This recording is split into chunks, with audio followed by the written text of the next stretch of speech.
Räpina aianduskool asub väga looduskaunis kohas, Põlvamaal, Vohandu jõe kaldal. Aianduskooli kõrval asub ajalooline park ja Sillapäe loss. Lähme vaatame, mida Eesti ainukeses aianduskoolis leidub.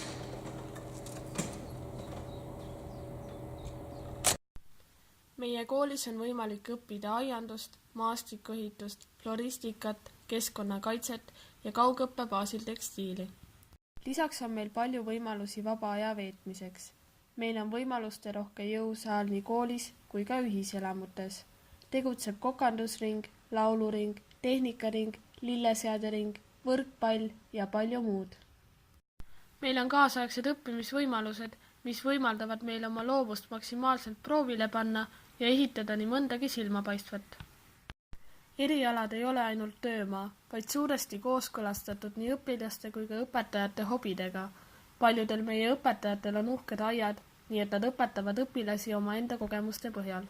Tere, mina olen Reet Palusalu.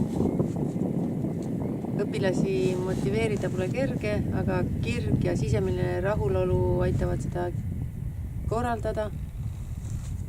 Mulla ja taimede hea tundmine ja tunnetamine aitavad sellele kaasa.